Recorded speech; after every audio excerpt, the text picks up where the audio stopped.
한국이요.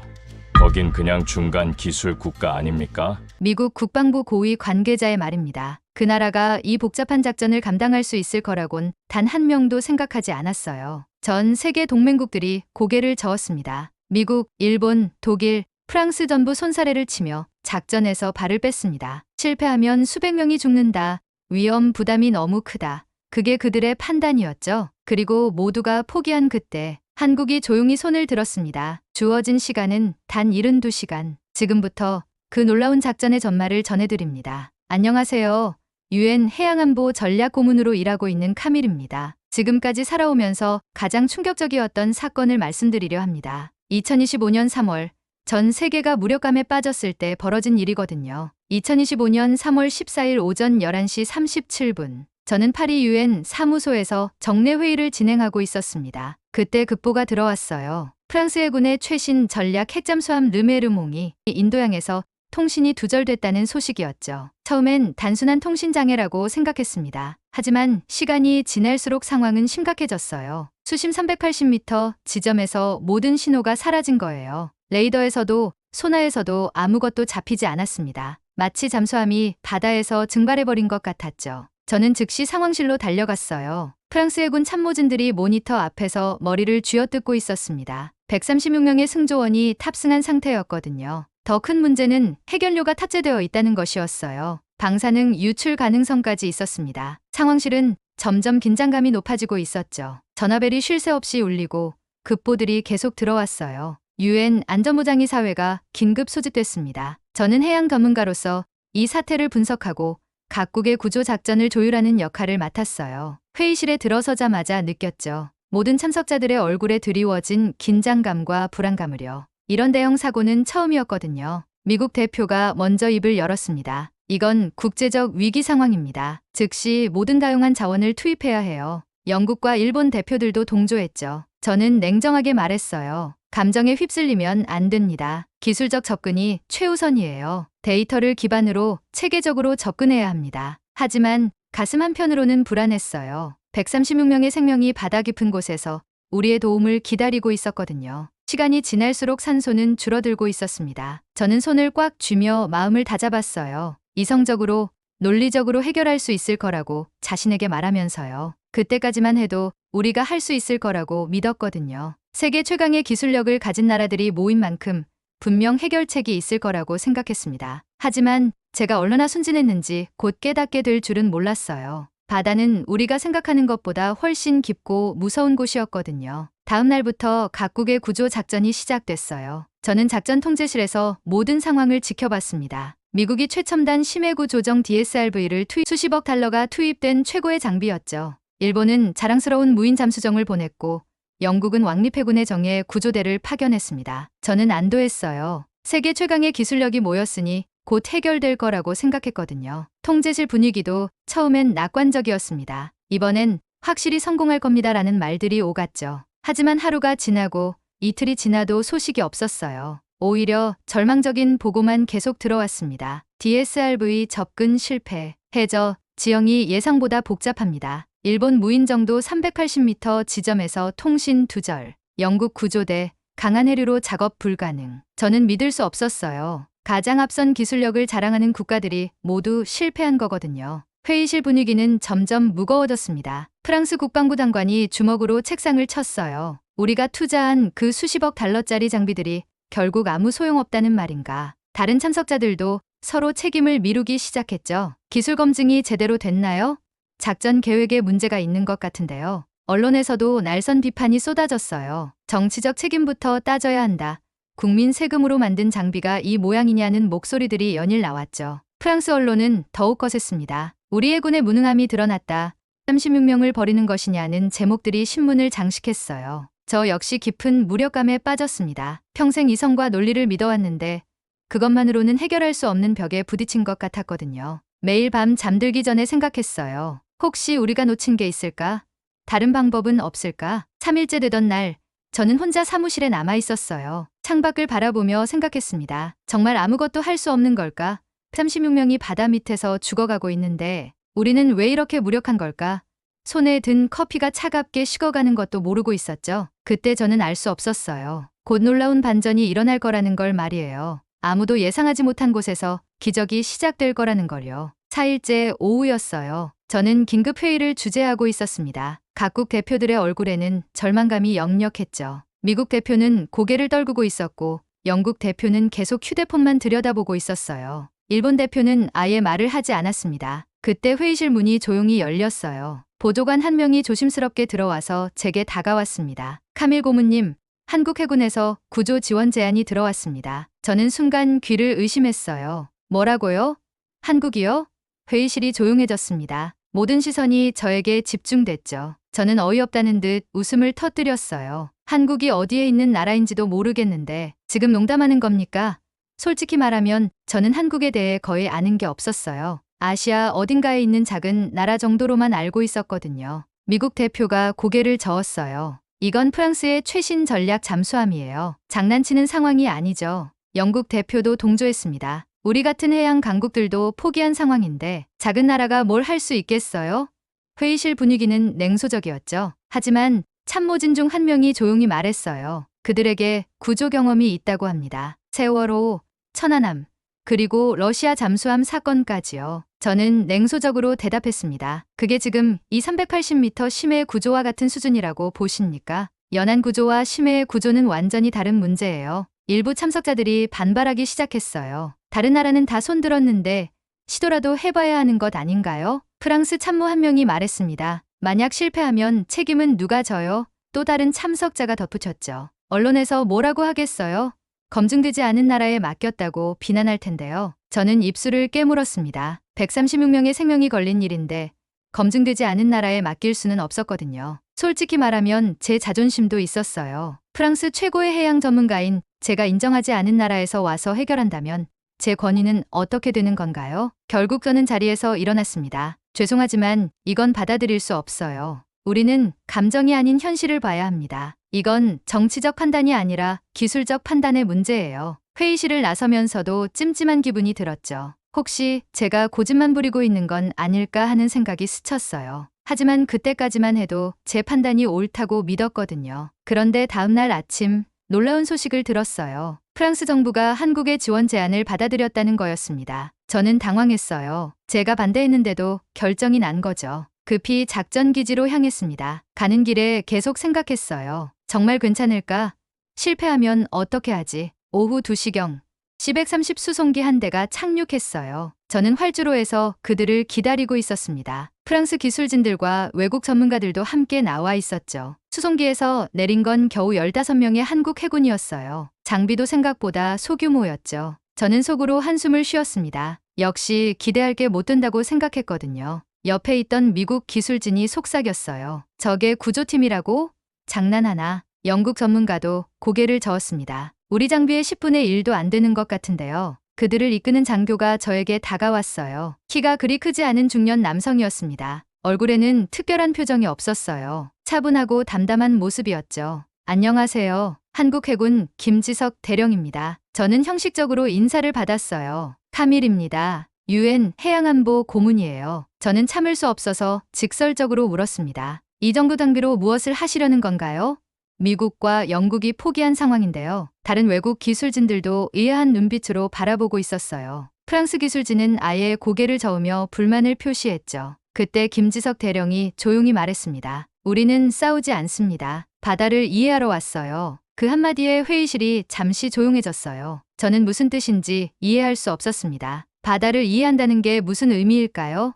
철학적인 얘기를 하는 건가? 김지석 대령은 곧바로 작업에 들어갔어요. 첨단 위성 장비 대신 고래 이동 경로를 분석하기 시작했습니다. 음파 패턴, 수온 변화, 해류 흐름을 하나하나 검토했죠. 컴퓨터 시뮬레이션 대신 종이의 손으로 그림을 그리기 시작했어요. 저는 한심하다는 듯 고개를 저었어요. 미신과 직감으로 작전을 하겠다는 건가요? 프랑스 기술진들도 조롱 섞인 시선을 보냈습니다. 이건 해양 구조가 아니라 동양 철학쇼네요. 미국 전문가가 웃으며 말했어요. 21세기에 이런 방식으로 구조 작전을 한다고? 하지만 김지석 대령은 아랑곳하지 않고 묵묵히 자신의 일을 계속했어요. 저는 그 모습을 보며 복잡한 심정이었습니다. 한편으로는 우습다는 생각이 들었지만 다른 한편으로는 그의 진지한 모습에 뭔가 다른 느낌을 받았거든요. 마치 다른 세계의 사람을 보는 것 같았어요. 다음날 새벽 5시 한국 구조팀이 출동했어요. 저는 통제실에서 상황을 지켜보고 있었습니다. 수십억 달러짜리 DSRV가 바로 그 지점이었죠. 솔직히 기대하지 않았어요. 또 다른 실패를 목격하게 될 거라고 생각했거든요. 통제실 분위기도 회의적이었습니다. 이번에도 실패할 겁니다. 프랑스 기술진이 말했어요. 어차피 몇 시간 후에 철수 명령 내릴 텐데요. 미국 전문가도 동조했죠. 우리도 못한 일을 저들이 할 수 있을 리 없어요. 저 역시 비슷한 생각이었습니다. 하지만 놀라운 일이 벌어졌습니다. 한국팀은 다른 접근을 했어요. 강력한 엔진으로 해류와 맞서 싸우는 대신 바다의 흐름을 따라 접근했습니다. 마치 물고기가 헤엄치는 것처럼 자연스럽게 움직였어요. 저는 모니터를 응시하며 손에 땀을 쥐고 있었습니다. 입수 10분 후 첫 번째 보고가 들어왔어요. 해류 파악 완료, 접근 경로 설정했습니다. 입수 20분 후 두 번째 신호가 들어왔습니다. 잠수함 확인, 접근 중입니다. 저는 믿을 수 없었어요. 다른 나라들이 며칠째 실패하고 있던 일을 이렇게 쉽게 해내다니요. 통제실이 점점 조용해지기 시작했어요. 회의적이던 시선들이 진지함으로 바뀌었습니다. 정말 가능한 건가? 누군가 속삭였어요. 모니터 속 한국팀은 계속 접근하고 있었습니다. 마치 바다와 대화하듯이 움직였어요. 그리고 입수 30분 만에 통제실에 모스 부호가 울려 퍼졌어요. 136명 전원 생존, 산소 48시간 남음. 저는 자리에서 벌떡 일어났습니다. 손으로 입을 막고 말았죠. 어떻게, 이게 가능한 거예요? 목소리가 떨렸어요. 통제실이 술렁거리기 시작했어요. 프랑스 해군 참모들이 서로 얼굴을 바라보며 당황해했습니다. 우리 기술진은 대체 뭘 한 거냐는 질문이 쏟아질 게 뻔했거든요. 미국 기술진은 굳은 얼굴로 모니터만 바라보고 있었어요. 영국 전문가는 아예 말을 잃었습니다. 저는 창밖을 바라보며 복잡한 심정에 휩싸였습니다. 평생 믿어왔던 첨단 기술과 논리적 접근이 무너지는 순간이었죠. 한국이라는 나라에 대해 아무것도 몰랐던 제 자신이 부끄러웠어요. 동시에 136명이 살아있다는 안도감이 밀려왔습니다. 김지석 대령이 통제실로 돌아왔을 때 저는 그에게 다가갔어요. 정말 대단합니다. 어떻게 이런 일이 가능했나요? 그는 잔잔하게 웃으며 말했습니다. 바다는 적이 아니에요. 함께 호흡하면 길을 열어주죠. 그 순간 저는 뭔가 깨달은 기분이었어요. 제가 놓치고 있던 중요한 것이 있었구나 싶었죠. 하지만 기쁨도 잠시, 구조팀이 잠수함 내부에서 발견한 것은 충격적이었어요. 김지석 대령이 통제실로 급보를 보내왔습니다. 정교한 폭파 흔적을 발견했습니다. 해치 주변에 시한장치 잔해가 있어요. 이건 사고가 아닙니다. 저는 순간 머리가 하얘졌어요. 이건 사고가 아니라 누군가 고의로 침몰시킨 거라는 말인가요? 통제실이 소란스러워졌습니다. 프랑스 해군 고위 관계자들이 긴급히 소집됐죠. 모든 게 뒤바뀌는 순간이었어요. 긴급 조사가 시작됐습니다. 한국 구조팀이 보내온 증거 사진들을 분석한 결과 더욱 충격적인 사실이 드러났어요. 폭파 장치는 외부에서 설치된 게 아니라 내부에서 작동된 것이었습니다. 그것도 매우 정교하게 말이에요. 조사 결과는 더욱 충격적이었어요. 프랑스 해군 내부의 고위 인사가 중국과 내통하고 있었던 거였습니다. 그는 프랑스 핵잠수함 기술을 중국에 넘기기 위해 르메르몽을 침몰시키려 했던 거예요. 136명의 목숨 따위는 안중에도 없었던 거죠. 저는 참담한 심정에 빠졌습니다. 가장 믿었던 내부에서 나라를 팔아넘기려 했다니요. 회의실에서 한 프랑스 장교가 책상을 내리쳤어요. 우리는 지금까지 내부의 배신자와 싸우고 있었던 겁니다. 다른 참석자들도 분노를 감추지 못했어요. 더 분노스러운 건 그 배신자가 각국의 구조 작전 정보까지 중국에 넘기고 있었다는 사실이었어요. 그래서 미국과 영국의 구조 작전이 계속 실패한 거였습니다. 누군가 고의로 방해하고 있었던 거죠. 구조 작전 정보를 미리 알고 있으니 방해할 수 있었던 거예요. 저는 그제야 깨달았어요. 왜 한국팀만 성공할 수 있었는지를요. 그들은 아무도 예상하지 못한 곳에서 왔고 아무도 주목하지 않았기 때문에 방해받지 않을 수 있었던 거였습니다. 아이러니하게도 무시당한 덕분에 성공할 수 있었던 거죠. 결국 우리가 무시했던 것이 우리를 구원한 셈이네요. 프랑스 참모 한 명이 씁쓸하게 말했어요. 저 역시 마찬가지 심정이었습니다. 제가 거부했던 한국이 결국 모든 걸 해결해 준 거였거든요. 김지석 대령이 제게 말했어요. 이제 진짜 어려운 일이 시작됩니다. 잠수함을 안전하게 끌어올려야 해요. 방사능 유출을 막으려면 180m까지 부상시켜야 합니다. 저는 고개를 끄덕였습니다. 구조는 시작에 불과했거든요. 정말 중요한 건 이제부터였어요. 배신자는 체포됐지만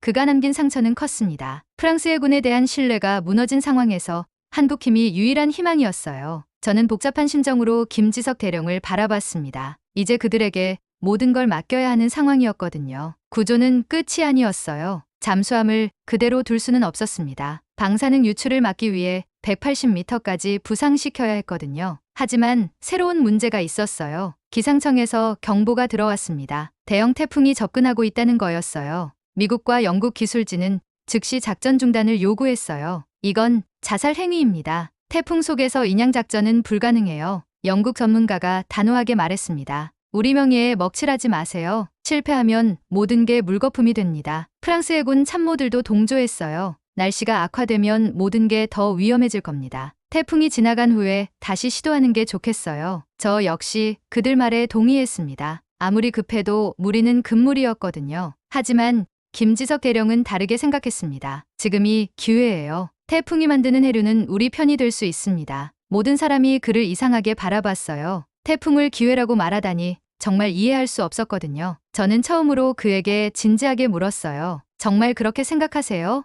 위험하지 않을까요?